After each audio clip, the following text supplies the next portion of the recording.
few years ago, the Belzer Rebbe made the following statement. The Belzer Rebbe said that the first 50 years after the Holocaust were devoted to building up all the Torah of Europe that was destroyed. The next 50 years will be devoted to trying to preserve everything that we've built. From that statement, and he said, and then he added, I do not think that the degree of siyata d'shmaya that will be needed for the preservation of what we built is any less than the siyata d'shmaya that was necessary for building up, rebuilding the citadels of Torah which were all destroyed by the war. From this I understand a number of things. Perhaps first and foremost is that the next 50 years won't be just like the last 50 years. We will not be able to just keep doing what we've been doing until now. That process of preservation will not just be a process of continuing on in the same path that we've been before. Preservation will require something entirely different. It will require a new approach. In fact, the very success of the Chareidi community, I think it was best described to me what has taken place since the days of the Chazon Ish, and since the early 1950s, we had really a movement from what might be described as an Eidah, a small, homogeneous, very cohesive group of great idealists who rallied to the banner of the Chazon Ish. When the Chazon Ish issued his call to rebuild the citadels of Torah, they rallied to that. And that was a group of unique talents, unique spiritual attainments. My own Rebbe, Rav Moshe Shapiro, talks about the fact that there were at most 200 Litvish families in Bnei Brak in the day of the Chazon Ish. And it was a small, small community. Today, most people put the figure of the Chareidi community as somewhere close to 900,000. Now, 30% of the incoming school children in the Israeli school system are in Chareidi learning frameworks. So we're not talking, and that community is not, we didn't just take 200 families and multiply them many times over and have a lot of children and become a community of 900,000 and look at the original community as a microcosm for the larger. It's something entirely different. That group, that relatively homogeneous group of self-selected idealists, is not the community of today. The community today is something different. It's heterogeneous. It's made up of people at all levels of intellectual and spiritual levels. It's made up of people who, in many cases, are already the fourth generation of those who rallied to the banner of the Chazon Ish. They've been born into a particular community. They haven't chosen that community. It's an entirely different thing. The Rav Nassim Bar Chaim told me that could be called a tzibur. A tzibur is by definition variegated. It has many aspects to it. And the question and I think the question really that the Belzer Rebbe was addressing is how do we address that larger tzibur, that variegated, heterogeneous group of people that we have today, and keep that community together? How do we preserve the triumph of making the ideal of long-term Torah learning the center of a large community? How do we preserve that, but how do we answer the human needs of that very differentiated community? Because at some point, if a large community does not respond to the human needs of a large number of its members, then that community is going to implode in some way. It's going to break apart. So now I'd like to analyze what are some of the forces within Chareidi society today which are generating change within the community. What are some of the internal tensions? And I think it's important to note, we talk a lot, especially those of us in the Chareidi press, we talk a lot about external attacks on the community during the Lapid government. But I would suggest that most of the major forces within the community are internally generated.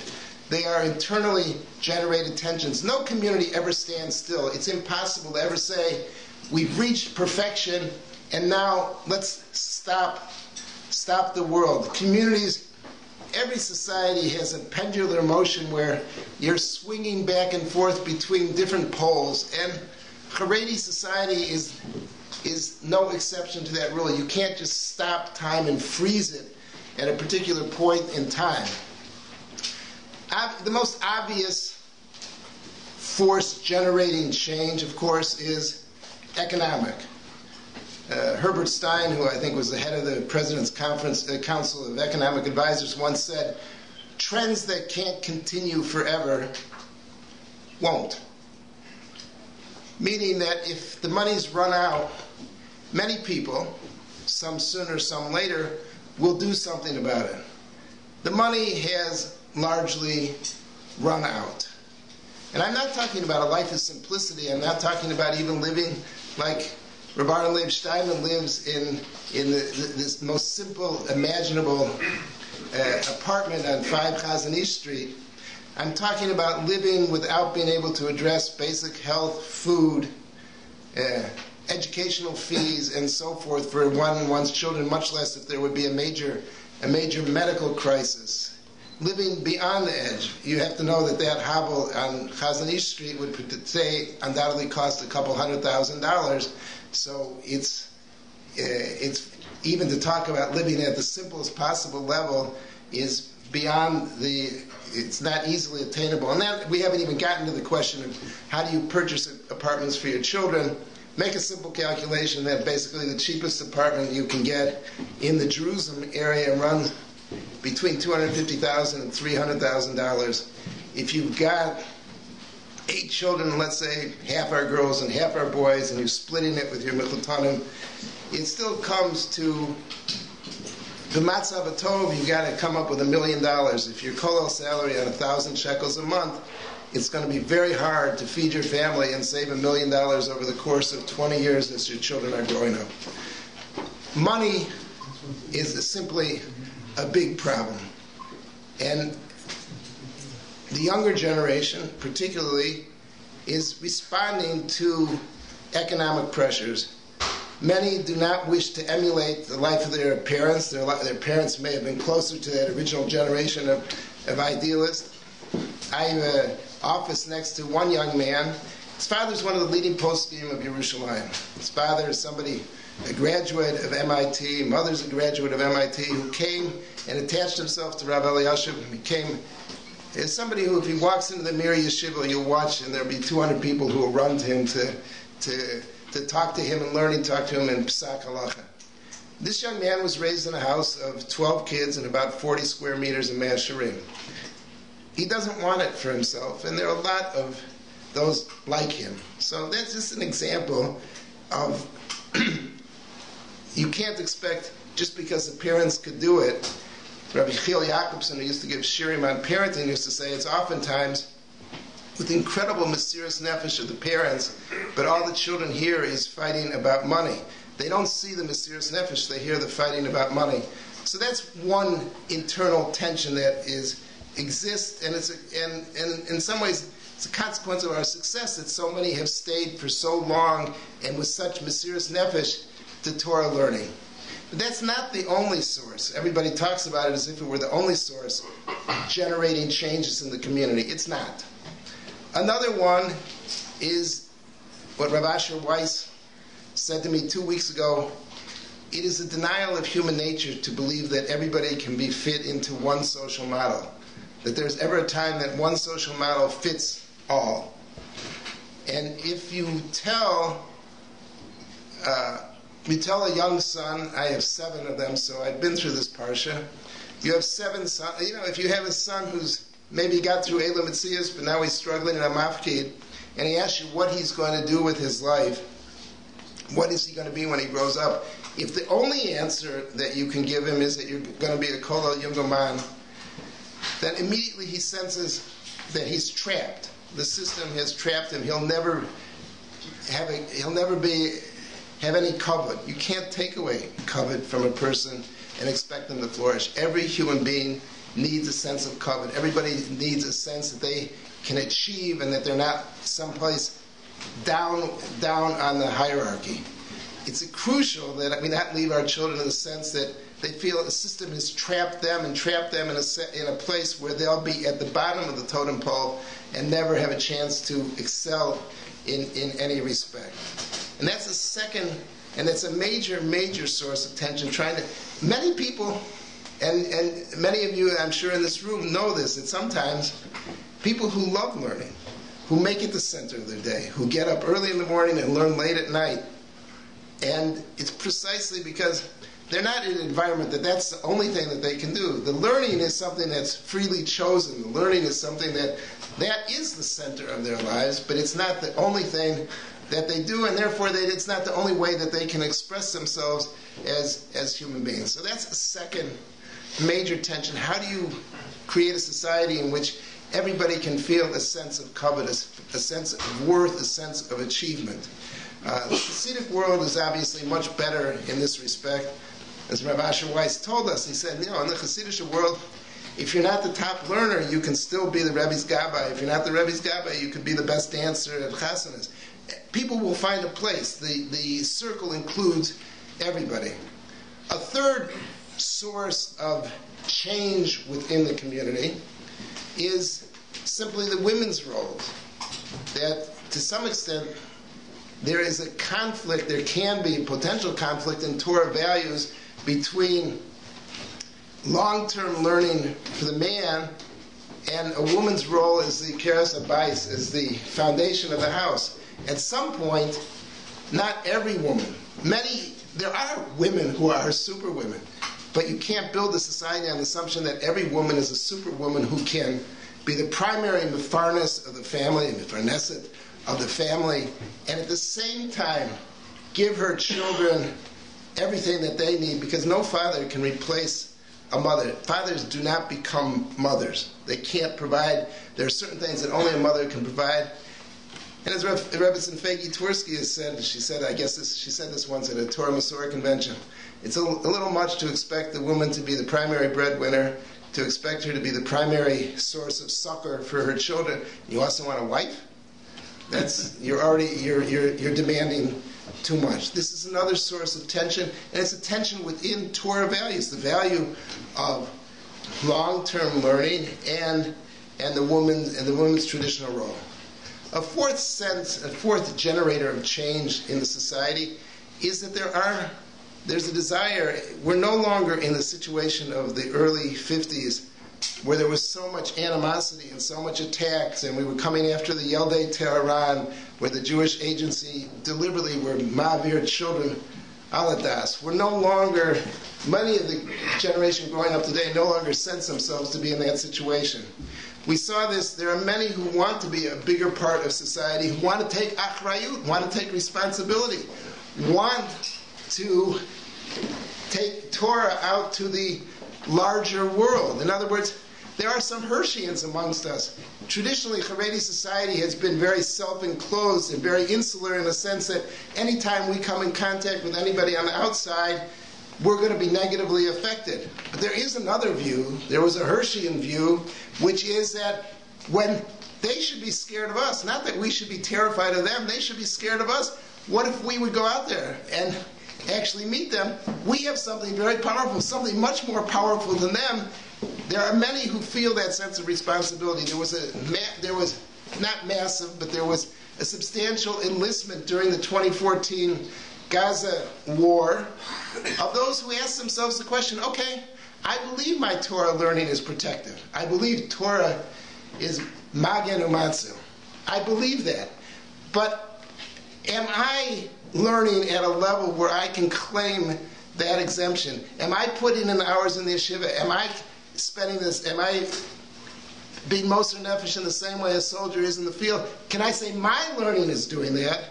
And to tell you the truth, many yeshiva bochurim could not answer that question in the affirmative, and that was another impetus to change, at least for some who want to be more part of society, but also see that as part of taking achrayus for the larger community and believe that we can have a great deal of influence on the larger society for the good. So these are all generators of change, and change is taking place. Sometimes we don't properly apprehend how quickly that change is taking place for a very simple reason. Neither the Chareidi society nor the secular society understand the magnitude of the changes that are taking place for a very simple reason. They share a common mythology, and the mythology is that Chareidi society is made up of a group of automatons who are only turned on the radio in the morning. Well, they're not supposed to have a radio, but if they did have a radio, they would turn it on in the morning, and they would get marching instructions, and they would all march off and do whatever they were told. So, if that's the case, if we haven't seen on the front page of Yeted Neman or the front page of Hapelis an announcement that everything we've been doing for the last 50 years was a mistake, we're changing direction now, and now everybody should go out to work, everybody should join the army, whatever, then nothing has changed in Chareidi society. Now, there's never going to be any such announcement, because the role of the Gedolim is to uphold an ideal of the purity of Torah learning. There will never be such an announcement, nor should there ever be such an announcement. But it's simply not true that any society in human history has been only directed from the top down.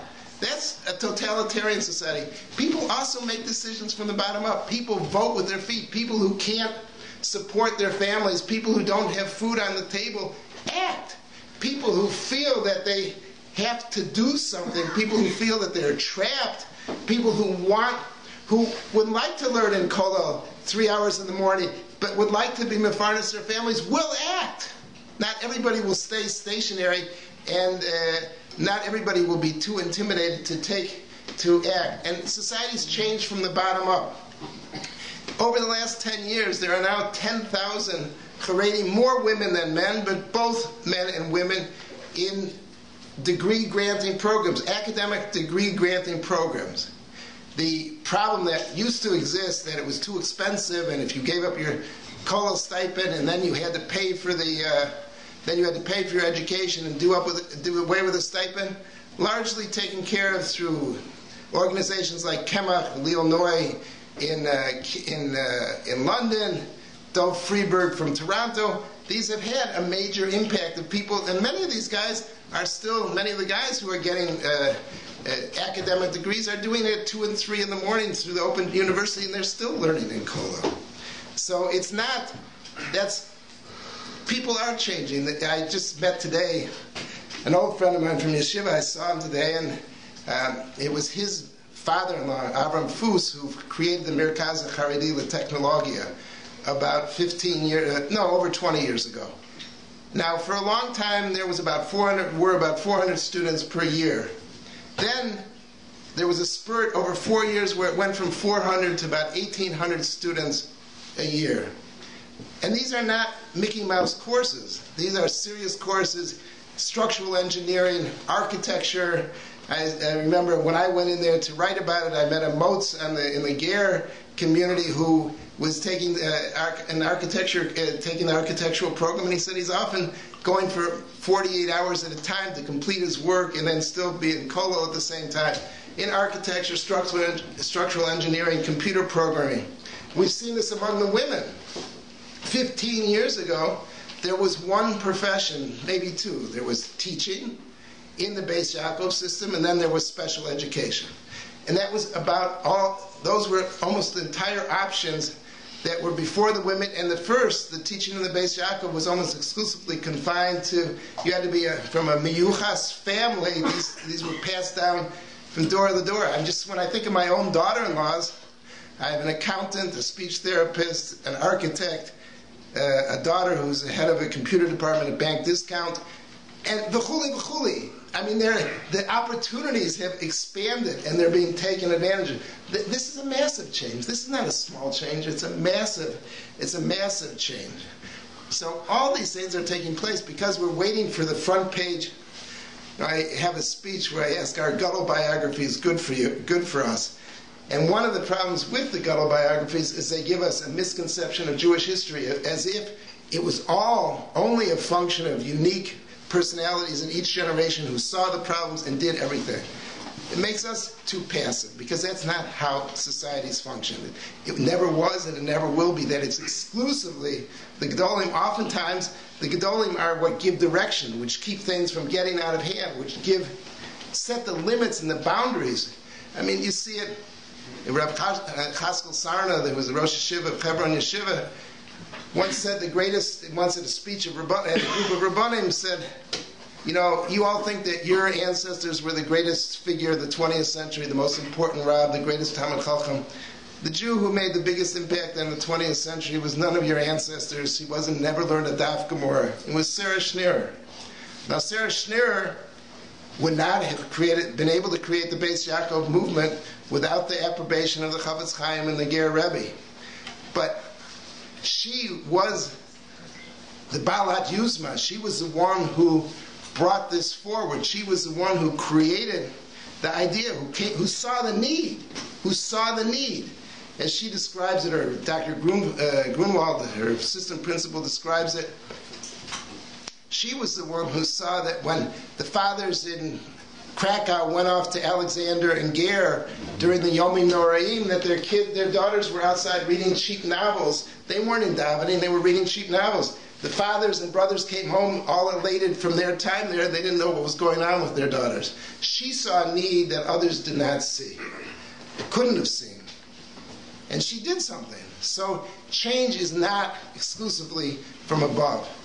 I'd like to talk briefly about the specific initiative that we're here talking about tonight, which is CHEIN, which is an educational program directed towards one of the needs that we talked about, the need to make sure that every child, every teenager, every young adult from a Chareidi home remains connected to the community, remains connected to the world of Torah learning. Without that, this is an imperative. And it's also an imperative in terms of, we'll see here, we're talking about one aspect of the employment problem, of the economic problem, of the COVID problem. It's one aspect. There are many others. There are others in this room who have been involved in other aspects of this puzzle. It's a puzzle. Each part of the puzzle is necessary. There are many different aspects, but they all have to be addressed. The army issue has to be addressed. The training issue, the employment issue, the connection issue, all have to be addressed. CHEIN itself grows out of two separate things. It used to be that yeshiva bochurim who felt themselves trapped, as it were, stayed within, they nominally stayed within the system. They might be internal dropouts. They may come to Seder at 11 o'clock. I'm not talking about Hebron where that would be standard, but they stay up till 3 in the morning. That's something different. But I'm talking about, I'm sorry, Debbie, I couldn't resist. But anyhow. 3 in the morning sounds good. Okay. So it's not just, but in places where it starts late, and they weren't really, they would hang around the yeshivas because they wanted to make a proper shidduch. Today, there are hundreds, if not thousands, of young men who are opting out early. They're opting out. Some are opting out in 9th grade at all the transition points, from the move from Cheder to Yeshiva Katana, from Yeshiva Katana to Yeshiva Gedola. At every point, we're seeing a real mass of those who are dropping out. As a consequence, in the last 10 to 12 years, there are almost 50 yeshivas that have been created for those who are dropping out of the mainstream yeshivas, who are in yeshivas which are identifiably not mainstream, who are not learning 3 Siddharim a day. That's without the internal dropouts within the mainstream yeshivas who are not learning 3 Siddharim a day. Now these yeshivas take many forms and they're at many levels. Some of them, the young men are still, the bochurim are still dressed in black and white. They look normative. On the outside you wouldn't see any difference. And some of them, they just need a little bit smaller shear. Others, for the Hasidic world, one of the major changes recently, for instance, the Stoliner Rebbe recently opened up a high school with secular studies. I mean, it's mind-boggling that in Beitar, that the Stoliner Rebbe created a high school, a yeshiva high school, with secular studies because he knows that there's a portion of his population that needs that, is going to need that. So on the one hand, you have boys much earlier saying, don't put me in the track where Torah and also is the end of the track, and it's the only place where that road is heading.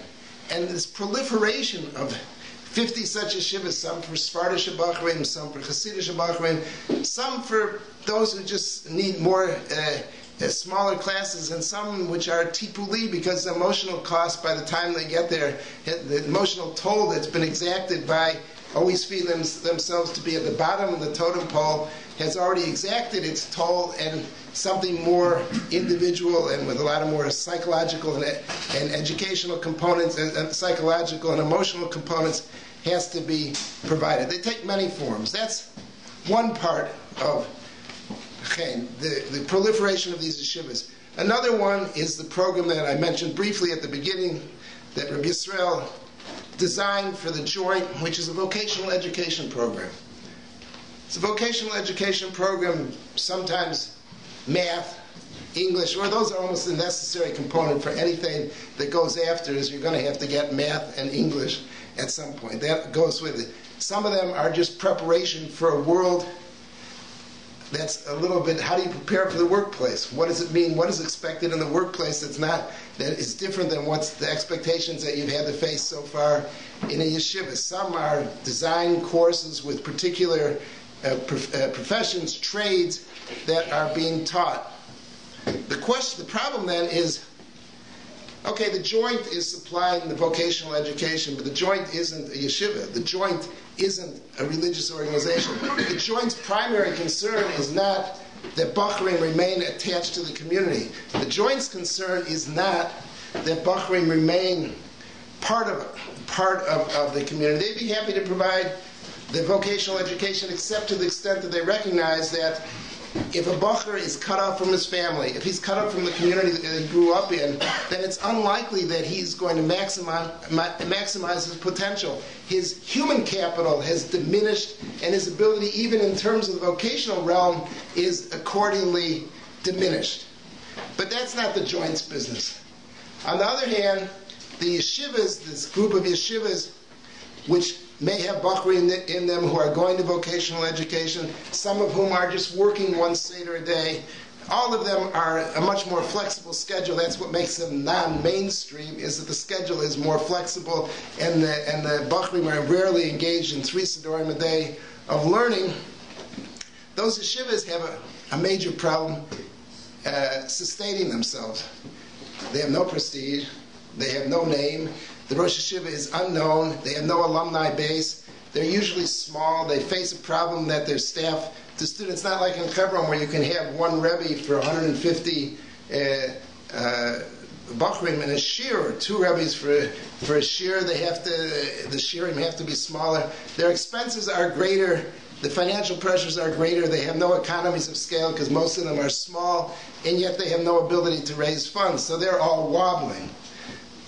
What CHEIN was created was to somehow create an envelope that would both bring these two components together, bring together the vocational training that was being provided by the joint, and bring together and strengthen the yeshivas, but to help them work with the bochurim. The ultimate goal is the bochurim. The bochurim are the focus of our attention.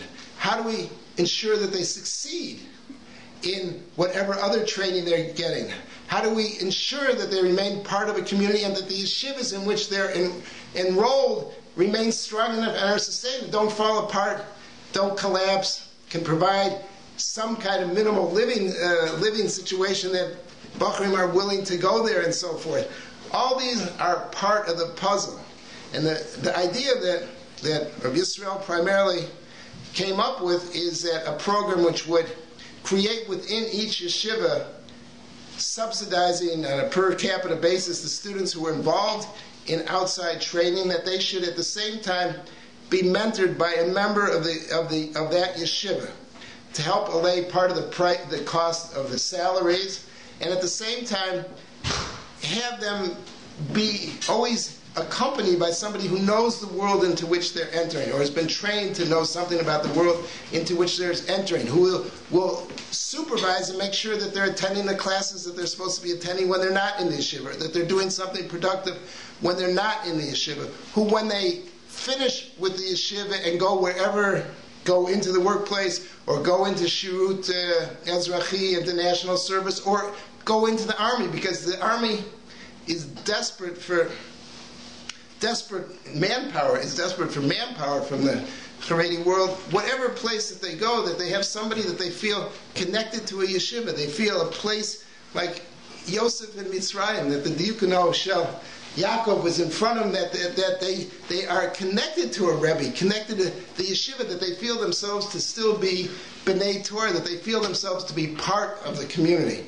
Now putting this together, creating such a program, is both an imperative for the individual bochurim, because if they fall out of the system entirely, they usually fall very far.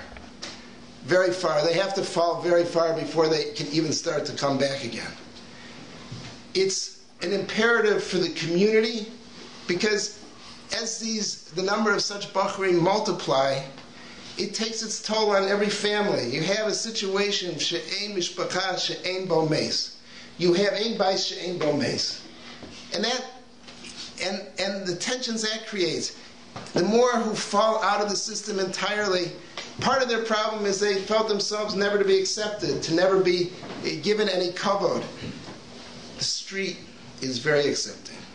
The street gives you whatever you want. It accepts you at wherever you are.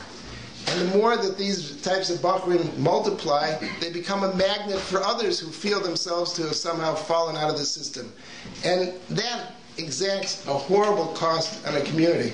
I heard from Rav Moshe Shapiro when he talked about the Anshe Stom. The Anshe Stom are compared, Reinu Bachia links the Anshe Stom to the Dora Flaga. The Dora Flaga wanted to have in their ear, we want to build a city, and we're going to fight against Kadosh Baruch Hu, we're going to cut off all connection.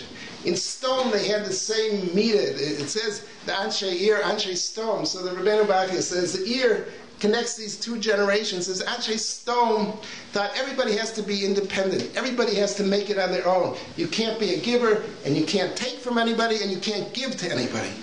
And that's a society that will be destroyed. If we are not attendant to the needs of these bochurim, to the needs of those who don't quite fit into the system, the optimal system, the system that brought us to the triumphs. I mean, part of our challenge today is because we've been so successful. It's easy if you're clearly failing to change.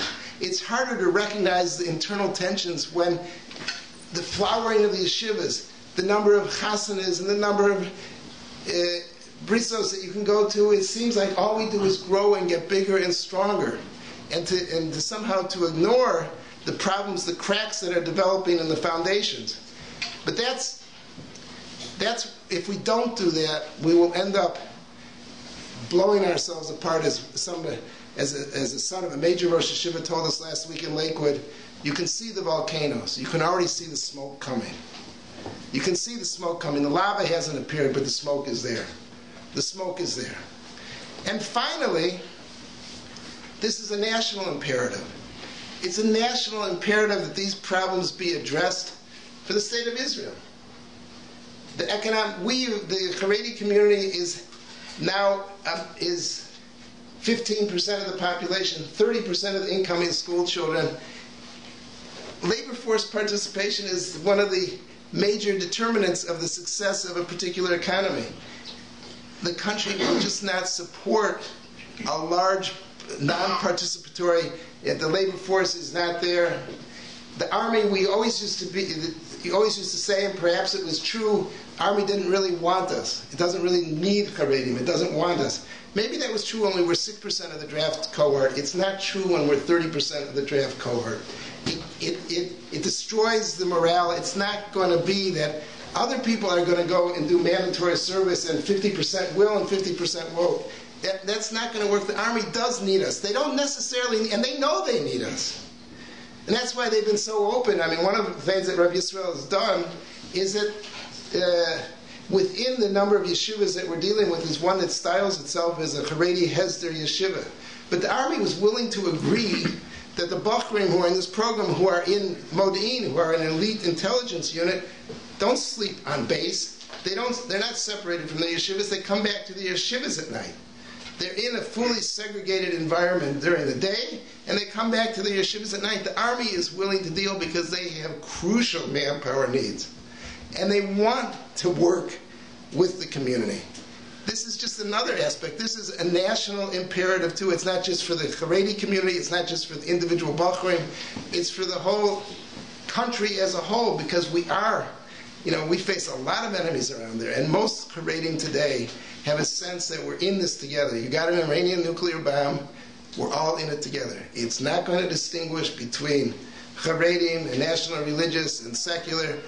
The threats that face Israel are going to face us all. And we're in it together. Anyone who lives there, anyone who's raising their family knows that. So it's also a national imperative that these problems be addressed. There are many other programs that also are part of it, but this one is to catch bochurim at a younger age, at an age when their identity is in flux, at an age where they're not completely in this community or out of that community, where they're not attached and they can go either way. And to keep them within the community so they can develop and succeed in whatever course they take as they go on, but as members of the community, that's a crucial imperative, and that's the one that we are addressing specifically through CHEIN. I'd also like to add my personal thanks to Dr. and Mrs. Gilbert, and to Ellie, and to Yaakov Gottlieb. Dr. Gilbert's newer, but longtime friends, and I want you to know that this gathering has the scum of one of the leading askanim of Toronto, who told me today. He said, "Oh, that's good. If you're having your parlor meeting there, you're in good shape, because this is a group that wants to give. They're people who are overflowing with goodness." And I found this before. I've stayed with Yaakov many times. Even Yaakov many years ago did a parlor meeting for an office of mine. It's a real honor to have such friends. As you already heard, I'm here with Rabbi Yisrael Hofrichter, who I think is probably one of the visionaries of the Chareidi world today, who's been working together with the Joint Distribution Committee for almost a decade, and in that time has not had just visions but actual triumphs. One of those triumphs was the Shachar program, which brought the most successful program for the integration of Chareidim in the army that has happened thus far in Israel. For married Chareidim, over 3,000 during the time that Israel was involved with it. Of course, no program like that is just one person, but he's one of the major moving forces behind that Shachar program. Subsequently, he developed Chanoch, which is a vocational education program, one of the people behind that, and you'll be hearing more about Chanoch lately, in due course. I'm also here with Ben Zion Turin, who some of you may already know because his father was the longtime, still is, I gather, the Minahel Ruchani of Camp Aguda, Toronto. So many of you may have grown up with Ben Zion, certainly with his father, who's the Mashgiach in Scranton Yeshiva. It might be said that Ben Zion's help has been invaluable. That would be an understatement. His help in this project, since Rabbi Yisrael first approached me and asked me if I'd be willing to help out with this, it hasn't been invaluable. It's been indispensable. As we've gone on, we've seen that we couldn't have done anything. The idea of coming here would have been unthinkable without everything that Ben Zion has done. He's thrown himself in this as a person with a Talmid Chacham, the general counsel for URA, the Kiruv organization, Cars for Kids, a person who had a lot on his plate and must be putting in 30 hours on this project. So it's been very, very, very grateful.